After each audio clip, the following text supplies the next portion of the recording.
अब हम लोग ब्रूनी आइलैंड के अपने लास्ट स्पॉट पे आ गए हैं। पीछे ये लाइट हाउस जो दिख रहा है, अगर ब्रूनी आइलैंड का मैप देखो तो ये बिल्कुल एंड में बना हुआ है। इनफैक्ट ना, ये एक पहाड़ के ऊपर बना हुआ है, बहुत ही ज़्यादा रिमोट जगह है।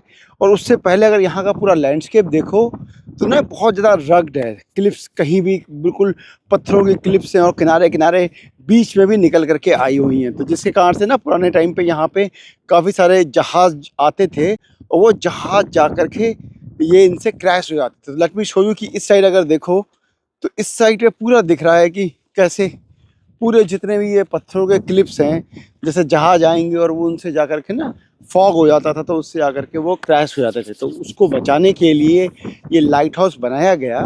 बट इतनी रिमोट जगह पर 18th सेंचुरी में कैसे बनाया और कितना खर्चा हुआ होगा, है ना। काफ़ी बहुत बहुत इंटरेस्टिंग स्टोरी है इसके पीछे की। तो चलिए लाइट हाउस के पास चलते हैं, वहाँ जाकर के इसकी स्टोरी के बारे में बात करते हैं। तो अभी अगर देखो तो इसमें बड़ा सिनेमैटिक लग रहा होगा ये, और बहुत ब्यूटीफुल लग रहा है पूरा एरिया।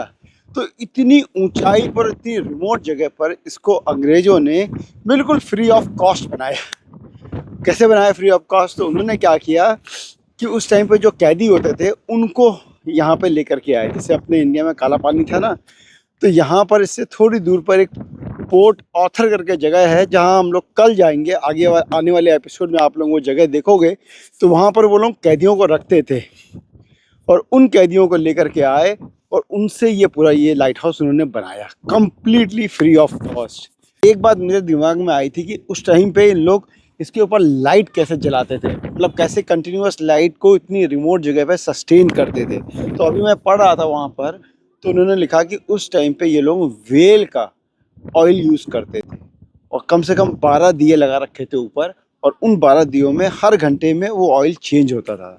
तो ऊपर दिख रहा ना, वो ऊपर जो ग्लास का बना है उसके अंदर वो वेल के 12 दिए लगाते थे। बाद में इन्होंने केरोसिन लगाया, एंड देन इलेक्ट्रिक भी बना। एंड देन उसके बाद ये अभी तो यूज़ नहीं होता, अब डिसकंटिन्यू हो गया है। आगे एक दूसरा बना हुआ है सोलर वाला लाइट हाउस, तो वो यूज़ होता है। बट देखने में, look at the entire area, यहाँ से पूरा जो ये लैंडस्केप है बड़ा सिनेमैटिक दिखता है। तो पिक्चर्स के लिए बहुत अच्छा एरिया है। हवा बहुत है। तो आइसलैंड में हम लोग गए थे, तो आइसलैंड में हमें उम्मीद थी कि आइसलैंड में बहुत विंड होता है। मेलबोर्न के बारे में या ऑस्ट्रेलिया के बारे में, टस्मेनिया के बारे में नहीं सोचा था कि इतनी ज़्यादा हवा होगी। तो चलिए अब हम लोग यहाँ से नीचे चलते हैं, एंड देखते हैं कि ब्रूनी आइलैंड में फेरी टर्मिनल से पहले अगर हमें कोई स्पॉट दिखेगा तो आपसे भी शेयर करेंगे, अदरवाइज मिलते हैं फेरी टर्मिनल पे। हम लोग लाइट हाउस से जस्ट फेरी टर्मिनल के लिए निकल ही रहे थे, and just we saw this porcupine. Look at him. And इसके कहते हैं कि अगर इसके ये जो कांटे जैसे दिख रहे हैं ना, अगर ये बॉडी में लग जाए तो ये आसानी से नहीं निकलते हैं, बहुत डिफिकल्टी होती है, ऑपरेशन भी करवाना पड़ सकता है। ये देखो ऊपर जो पॉइंटेड है, इसके कम है पॉइंटेड। हम लोग ने अभी कुछ टाइम पहले जब हम लोग ग्रेट ओशन रोड की ड्राइव कर रहे थे, वहाँ पे देखा था, उसमें बहुत ज़्यादा कांटे थे। इसमें देखो तो बहुत कम है, लेकिन आराम से देखो इसके आगे ना पॉइंटेड होता है नोज, तो उससे कैसे छेद कर करके ये अंदर से अपना खाना निकाल करके खा रहा है। तो अब देखो बिल्कुल शांत हो गया, पता नहीं चल रहा है, मुंह छिपा लिया है शर्म के मारे, भाग गया। और अब ये भाग रहा है अपने घर के लिए। तो हम लोग को बाय बाय कह रहा है कि चलो अब मुझे जाने दो। तो हम भी यहाँ से निकलते हैं, उसको एंजॉय करने देते हैं, और निकलते हैं फेरी टर्मिनल के लिए। हम लोग ब्रूनी आइलैंड से आ गए हैं यहाँ पर पोर्ट आर्थर साइट पर। ये बेसिकली एक कैंप साइट है, और अराउंड वहाँ से 2 घंटे की डिस्टेंस थी। तो अब हम लोग की जो अगली पार्ट ऑफ द ट्रिप होगी वो पोर्ट ऑथर से होगी। एंड ये जगह बहुत पॉपुलर है। यहाँ पर पुराने टाइम पर जैसे इंडिया में अपना काला पानी था, वैसे ही यहाँ पे जेल बनाई थी, और वहाँ से कैदी ना भागे उनके लिए एक रास्ते में इन्होंने कुत्तों की फौज बनाई हुई थी। तो उसके बारे में हम खैर अगले वीडियो में बात करेंगे। बट अभी हम लोग रात में पहुँचे हैं यहाँ पे, और यहाँ पे ना पूरे हम लोग कैंप ग्राउंड में हैं, तो यहाँ पे आपके पास अपना किचन है और खाना बना सकते हो। तो लुक एट दिस, हमने यहाँ बनाया है अपना राइस। लुक एट दिस, यह है राइस, और साथ में है अरहर की दाल। ये है अरहर की दाल और राइस। तो अरहर की दाल तो हमने रेडी मिक्स ले ली थी, जो मैंने इंडियन शॉप दिखाई थी वहाँ से ली है। और अब हम इसको ट्राई करते हैं, देखते हैं कि कैसा रहता है हमारा खाना। तो अरहर की दाल जब तक ना खाओ ना, पूरे 5 दिन हो गए हमें और अपना दाल चावल नहीं खाया। खाया इंडियन खाना तो खाया, बिरयानी खाई थी, मेलबॉर्न में दिखाई थी, लेकिन दाल चावल की बात ही अलग है। हम्म। ये एमटीआर की दाल जो है, अभी हमने कढ़ी भी ली है, दिखाएं तो हम लोग आगे खाएंगे कभी कढ़ी, बट ये एमटीआर की कढ़ी और दाल अमेजिंग, अमेजिंग, बहुत ज़बरदस्त टेस्ट है। तो जैसे अपनी ऑथेंटिक होती है वैसी लग रही है। हम्म,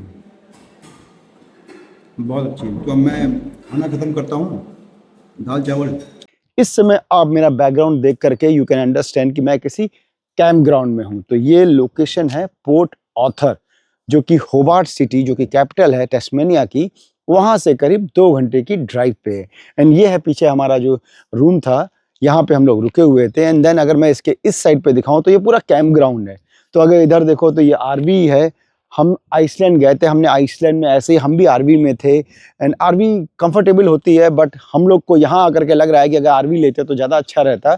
बट एनीवे, बिकॉज ये पूरा ना रिमोट एरिया, जैसे आइसलैंड था वैसे ही तस्मेनिया भी रिमोट एरिया है। एंड यहाँ पे डिस्टेंस बहुत ज़्यादा है। जैसे पोर्ट ऑथर में हमें ये, जहाँ हम साइट पे जाने वाले हैं, ये साइट सिटी से बहुत दूर है। तो अगर हम वहाँ से आते तो 2 घंटे का टाइम लगता। अभी यहाँ रुकने का फ़ायदा ये है कि हम तुरंत 10 मिनट में साइट पे पहुँच जाएंगे। एंड यहाँ पे आसपास कोई और होटल नहीं है, तो ये सिर्फ कैंप ग्राउंड ही है। इससे पहले हम लोग जाएंगे पोर्ट ऑथर के एक बहुत ही सीनिक पॉइंट, रिमार्केबल केव। यस, बहुत ही सीनिक पॉइंट है जहाँ से पूरा टेस्मेनिया का व्यू दिखता है। तो लेट्स गो देयर। सो यहाँ पे एज यूजुअल टेस्मेनिया में हवाएं तो हर जगह चलती रहती हैं। लुक एट दिस, हवा तो बहुत चल रही है। हम लोग आ गए अपनी साइट पे रिमार्केबल केव की। एंड हमारे होटल से जो केबिन था करीब 10 मिनट की ड्राइव थी। तो चलिए नीचे चलते हैं यहाँ पे। But in the mean time look at the, बहुत अमेजिंग व्यू दिख रहा है ऊपर से। नीचे जाते हैं, यहाँ पे खड़ा होना बहुत मुश्किल है, हवा इतनी ज़्यादा है, तो खड़ा होना बहुत मुश्किल है। देखो, और जैसा मैं बता रहा था ना कि टेम्परेचर ज़्यादा होता है, कम होता है ना, तो वहाँ पे जो पेड़ पौधे होते हैं वो लंबे नहीं होते। तो यहाँ पे सारे पेड़ दिखेंगे छोटे छोटे। तो अगर टेम्परेचर थोड़ा सा, जैसे अपने उत्तराखंड में है, हिमाचल में है, अगर टेम्परेचर थोड़ा सा इतना ज़्यादा ना हो गर्मियों में, तो वहाँ पे जो पेड़ होंगे वो लंबे होंगे। यहाँ पे गर्मियाँ हैं और देखो। तो चलिए चलते हैं नीचे। 15 मिनट की, ये देखो, look at this remarkable cave. करीब 15 मिनट की नीचे की ये वॉक है। Let's go there now. So अगर ये पूरा रास्ता देखो तो जैसे यहाँ पे ना इन लोग ने हर जगह पहाड़ों में एक अच्छा काम ये किया है कि ऐसे ना ये पूरे पेव्ड रास्ते बना दिए। मैंने बाकी भी जगह, ऑस्ट्रेलिया की जितनी भी जगह साइट्स देखी, तो इन्होंने ऐसे पूरा देखो कंफर्टेबल पूरे रास्ते बना दिए हैं। हमें वो वहाँ पे नीचे जाना है। लुक एट दिस, अगर नीचे देखो तो वहाँ जाना है, और लेकिन पूरा जाने का इन्होंने रास्ता बना दिया है। तो अभी जाते समय तो बिल्कुल एफर्ट नहीं लग रहा है। आने में तो आई एम श्योर कि ऊपर जब चढ़ाई करके आएंगे तो ज़्यादा एफर्ट लगेगा। बट गुड, आई थिंक अपने इंडिया में भी ऐसे ही बनाना चाहिए। अगर यहाँ से व्यू देखो तो ये है पहला व्यू। लुक एट दिस, लग रहा ना ये ब्यूटीफुल। ये देखो यहाँ से कितना अच्छा लग रहा है पूरा। ये सब कुछ जो है ना, वेव्स की जो इंटेंसिटी होती है, वेव्स ने ही देखो तो पूरा रास्ता बना दिया है। हवाएं और वेव्स, और जैसा मैंने अपने पिछले वीडियोस में बताया, ये सारी हवाएं और वेव्स का रीजन है ये अंटार्कटिका से आता है, विदाउट कोई लैंडमास को टच करता है। तो जिसके कारण से इंटेंसिटी बहुत ज़्यादा होती है इनकी। तो चलिए नीचे हम लोग पहुँचते हैं, वहाँ पहुँच के दिखाता हूँ। पूरा ये लास्ट में इन्होंने पैसेज बनाया है, यहाँ पे ना कोई पत्थर वत्थर ना गिर जाए। बिकॉज ऊपर देखो तो ऊपर पूरा वो एरिया है, तो वहाँ से कोई पत्थर गिर सकता है। तो उससे प्रोटेक्ट करने के लिए अच्छा सा इन्होंने ये बनाया है। अब अभी तो ये देख के लग रहा है ना कि यार ये कैसी जगह पे आ गए, यहाँ पर क्या है व्यू। अब मैं आपको वहाँ से व्यूइंग पॉइंट से दिखाऊंगा कि वो जो एक्चुअल व्यू है वो इस साइड है। तो लेट्स गो देयर एंड वहाँ देखते हैं कि कैसा है व्यू। सो अब आ गए, this is called remarkable cave and look at this. है ना जबरदस्त केव लग रही है, बहुत ही सीनिक लग रही है। इनफैक्ट सीनिक से ज़्यादा हॉन्टेड भी लग रही है। और यहाँ पर क्या है कि हवाएं और जो वेव्स की जो इंटेंसिटी है, अगर एक पर्टिकुलर टाइम में आना तो इनके ना इको होती है। तो बहुत ही जैसे घोष्ठी आवाज़ होती है वैसी आवाज़ें आती है यहाँ से। एंड रिमार्केबल क्यों बोलते हैं, बिकॉज यहाँ से अगर देखो तो देखो यहाँ लिखा हुआ है कि टैस्मेनिया का पूरा मैप। तो ये बीच का जो एरिया अगर ध्यान से देखो तो पूरा जो टैस्मेनिया यहाँ का जो आइलैंड है उसका पूरा मैप बनता है। तो है ज़बरदस्त एरिया। काश अगर इतनी विंड नहीं होती, तो अगर इसके बीच से ड्रोन जाता तो बहुत अमेजिंग शॉट आता है। बट एक बार मैं ऑलरेडी ड्रोन अपनी स्ट्रिप पे हो चुका हूँ, तो रिस्क नहीं ले सकते, बिकॉज उधर से ही हवा आ रही है, हवा की इंटेंसिटी ऐसी है कि कहीं ना कहीं तो क्रैश कर जाएगा। तो चलिए यहाँ पे कुछ टाइम स्पेंड करते हैं, फिर ऊपर चलते हैं अपनी अगली साइट पर।